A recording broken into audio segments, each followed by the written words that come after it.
ULTRAKILL, despite still being in early access, has somehow been present for a very long time. Starting development in early 2018 and coming to Steam in 2020, it's been an ever-changing game that has only gotten better with time and developed a loving fan base that has watched it grow with them. Earlier this year in February, we got possibly the biggest change the game has seen since its release. As the name implies, it revamps previous levels of the game along with newer models either for the environment or for our own arsenal, completing the slow visual upgrades we've slowly accumulated since the game's launch. With everyone excited for the game to change even more with the reveal of Layer 8, I thought it'd be pretty fun to look back at the earliest build we publicly had of ULTRAKILL. Allow me to introduce you to the Prelude demo, an itch.io preview into Layer 0 released on August 28, 2019. We will mostly be looking at just this demo compared to the current release version of ULTRAKILL, but I will make a mention of the current demo you can play on Steam right now for when it's relevant.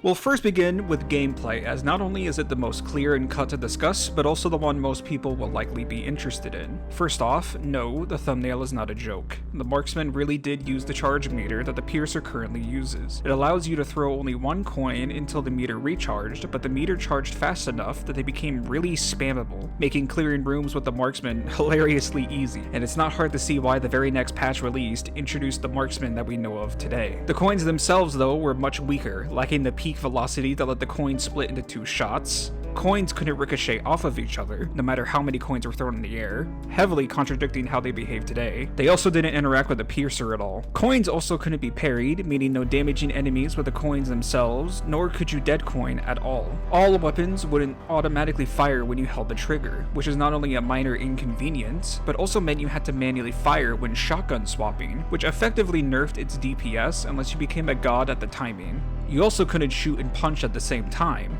which when punching with the pistol meant V1 just pretended that they shot the gun for some reason and would just refuse to let you shoot the damn thing. Shotguns kept most of their tech though, with avoiding damage from the 3 charge pump and projectile boosting both still being present, with the latter being significantly harder to do as the timing is much tighter than it is today, similar to the parrying with the feedbacker. It still works the same as today, though you need to hit the parry far earlier than you would normally, as a lot of the extra forgiveness time the retail version has simply isn't there in the demo. Slam storage is also absent entirely, meaning no free vertical or horizontal speed from just having a wall nearby. Slamming also costs 1 stamina bar for some ungodly reason, meaning stomping enemies used to be far weaker than it is today. Malicious faces were also much less fun to fight. They entirely lack the rage mechanic when at low health, and therefore aren't as lethal when they're about to die. Chargeback wasn't a thing either, so all the training in the sandbox to hit one meant nothing when I tried so many ungodly times to hit one, only to realize that it wasn't even a thing. They also cannot be jumped on by V1, which makes it much harder to move around them to avoid their fire, and also doesn't allow you to stomp on them. You can't even stomp on them after they die and watch them turn to thousands of pieces, which honestly really removes all the fun of killing one of these assholes. Oh, and also you can't map mouse 4 and mouse 5 in the settings, but I'm pretty sure most people don't use those except me because I am insane. Now for my personal favorite part of comparing the two versions, because I'm the freak. And that is the old models and textures that were used before they were either touched up or completely remade from the ground up. The two most obvious models that stand out are the old Feedbacker and Revolver, with the former being changed fairly recently as of the Revamp update. I still adore the way these old models look, as it really hits you with the old-timey PlayStation look the game originally aimed for.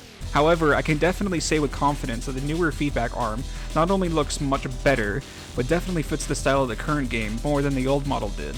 That sentiment will become more obvious as we look at the rest of the models, which thankfully are in the museum of the retail version of the game, giving us a much better comparison between the old and the new. It's obvious looking at them that one was made with a more simple and gamey look in mind, while the other is much more detailed and shows a more realized version of what the original models were going for.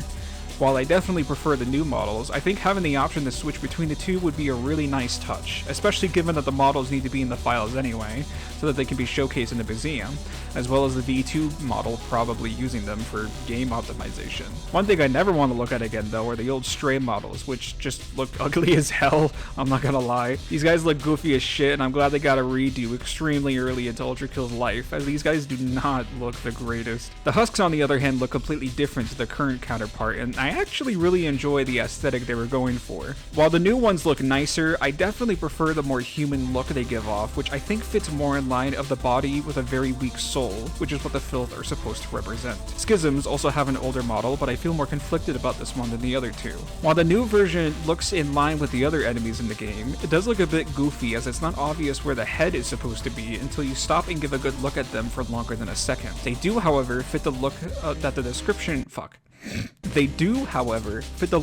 description gives a lot more, being two souls that forcibly manifested together rather than just a creepy robot husk with a Metroid gun. They both have their merit since the older model is simpler in design, but I like the newer one in concept. The swords machine are a lot more simple though, as the newer model are just an updated version of the older one, so it honestly just looks nicer rather than different, which makes it less interesting to talk about. Malicious faces and Cerberuses use different textures, but are also just more updated looks to the original that just look way nicer in my opinion, so also not much to talk about there. Other miscellaneous things I didn't mention are the doors, which are literally just gray in the demo. The orbs are red by default instead of the blue, which really confused me at first when I was playing, and the skull models and textures are different. While I still love the old skull models, the best comment I read about them is that the new models make the old skulls look really derpy by comparison, and it honestly makes me adore them even more. But now comes the most important change of all, that completely revolutionizes the game and makes it, dare I say, playable. The terminals are fixed. Not to shit on the older models, but seeing the new ones make me horrified at how we were fine looking at these damn things for almost 6 years now. These are the ugliest fucking blocks I've ever seen in my life, and the fact I'd never noticed until now petrifies me to my very core, and I will never recover from the sheer terror this realization has brought me. And also the UIs are completely different, lack the ability to slot variants to certain orders, doesn't allow you to see enemy descriptions, select the cybergrind in the sandbox, and it shows the old yellow variants of weapons before they were canned.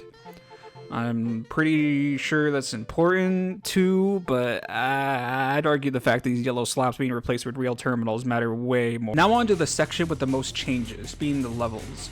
We're going to change the format slightly and go level by level, listing each change I could find in the order that they appear in compared to the revamp, and then show clips of how visually different each level looks now. The list of changes ended up being much longer than I thought they'd be, so I made a timestamp in the description for you to skip to whichever level you're interested in the most. Starting us off with the boot up of the game, the demo shows us made with Unity with ULTRAKILL art before just throwing us into the game without warning, compared to starting with the boot up sequence to set up the settings we're all familiar with, or with the New Blood demo, the old version of the game, and the current demo on Steam uses, which I slightly miss. And by slightly, I mean I only miss it because it means I would skip it right as the drone exploded, so it sounded funny. See? I'm a professional comedian. A clown, even. The PSX filter seems to be enabled by default, which also means texture warping is enabled, which made me feel wrong at first, and I never want to witness it ever again. The death screen also only shows the "you are dead" text rather than the failed boot sequence that was recently added, which should hopefully be an obvious change. The menu is also different, using simple ambience and lacking any of the transition animations when you click on anything.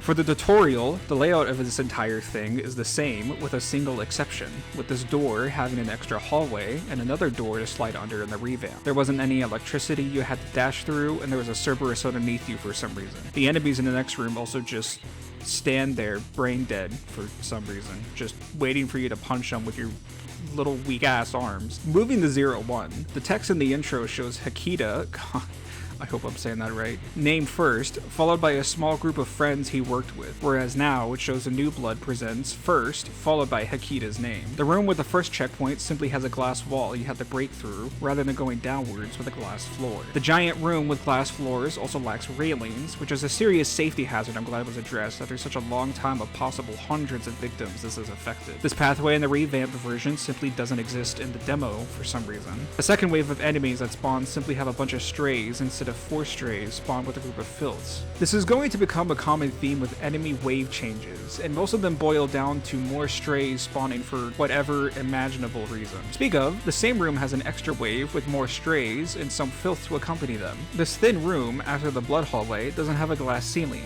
which makes it much easier to fall down and have to climb up, which is probably why this class was added in the first place. Lastly, this room also only spawns strays instead of strays and filth like the rest of the level has done so far. For 02, the first change we see is something we don't see at all, which is the level name and order appear at the top of the screen at the beginning of each level, which I didn't even notice until watching back through the footage. The first hallway where the strays spawn have an extra first wave that spawns a stray behind you before the normal 2 strays facing towards it behind you spawn. This weird blood sewer room that lets you see the swordsman for the first time has an extra enemy wave that's just strays. The room with the first smasher has 2 separate waves of filths first, followed by strays, rather than a single wave with both enemies spawned at the same time. The sword machine's second arrival doesn't actually slow down the game, and usually doesn't actually kill most of the strays in its path, which typically negates any time you would have saved without the slowdown, unless you just ignore the stray that survives. And if the strays haven't got annoying yet, the last room before the exit has an extra wave of literally just strays. I'm really starting to think that Hikita really adores these little shits. On to 03. We start off not with more stray spawns, thankfully, but simply having no filths, unlike the current version. The stairway that leads to the wall that needs to be blown up has a spot that needs to be jumped instead of a simple walkway upwards, and the fan on the top doesn't exist to stop you from swords jumping up, likely since it didn't exist yet. It isn't really a gameplay change to mention this, but I want to highlight just how far we've come for the style of ULTRAKILL, since the current day version of the spiral looks literal leagues better than just a basic ass Minecraft stairway upwards. I know it's just a showcase for the game, but I think it's the best showcase for the amount of talent that's been poured into ULTRAKILL. Both the swords machine and Cerberus boss rooms do not have a terminal next to the entrance, while the revamp does. The swords machine himself also just spawns in without an entrance, which honestly acts more like a jump scare than the current entrance does. The hallway leading to the fan room has an extra stray that spawns behind you instead of just a single stray that hell probably hated enough to be completely destroyed by us. The fan room itself also used to just have more smashers, rather than the giant laser of death that was added in the revamp. Every other level so far has had minor adjustments to the level, or small details that were added for convenience, but 04, despite keeping most of these details, is the most dramatically changed from the current version. The first change becomes immediate, containing 3 extra hallways, with the first spawning filths, the second spawning strays, and the third spawning schisms, before letting you into the giant smoke room of death. This room also has an extra wave of 4 schisms that spawn first before the strays and filths. The revamp actually includes more strays than the demo does at 6 instead of 4, which shows that Hikita never got over his fascination with strays. The hallway afterwards has a weird cooler room added in the revamp version that isn't in the demo, likely for context for 0E since they serve a gameplay purpose. The second biggest change, other than the 3 extra hallways, are these 2 extra rooms that are present in the revamp. The first room is this weird cut-off of rooms using glass that spawns filth and strays, filth and schisms, then strays and schisms. That, or you can just break through all the glass and skip the room if you can somehow manage to avoid spawning all the enemies. The second room has a design similar to the hallway we'll be discussing shortly, just cut to the left. Mostly just including filth and more strays if you somehow weren't tired of them yet. The revamp build is literally just a straight hall with the same design and enemy spawns as the previous room mentioned. The only difference is it just goes straight for some reason. The hallways that leads to the final part of the level also has a cooler in the revamp, and nothing in the demo. The door to the exit of the level spawns 4 surprise schisms, only being a surprise since it isn't more strays this time. 05 is pretty much the same in both versions, aside from visuals, which could be to a fault. The original demo tried patching an exploit where you could sit in the corner of the room and cheese the Cerberus fight without them dealing damage to you. Despite this fix in a future patch, it seems to exist in the current revamp version as well, meaning that either the revamp version of the level unpatched this exploit by accident, or Hikita went back and reverted this change, making this patch note a complete lie and a waste of time reading and talking about it at length. OS also isn't significantly different, with most of the changes coming from something wicked itself. The demo doesn't static when you're close to it, revealing its unhinged, stickman-ass body instead of whatever this is supposed to be. The level itself supposedly got a visual makeover, but the demo doesn't have cheats or light up the room when the level is completed, so God knows what OS looks like in the demo. Maybe it's for the best. For our last section, we'll simply be comparing the levels visually, along with any other small details I found in the levels. Hopefully, you enjoy the comparisons as much as I do. Enjoy.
While it's obvious that ULTRAKILL has changed over the years, given I've been able to make an entire video about them, I don't see many people talking about them. Maybe it's because it's in early access, so changes are inevitable, or that people simply don't care for the changes and just care about the core gameplay loop. Whatever the case, if you're even slightly interested in what ULTRAKILL used to be like, I have a link to a Reddit post that contains a link to all versions of the Prelude demo that Hikita released on itch.io, along with some dev builds if you're into that sort of thing. Whether this got you interested in trying out a different version of the game, or you simply learned something new, I hope you enjoyed watching this as much as I enjoyed making this. Here's hoping fraud isn't too long away into the distant future.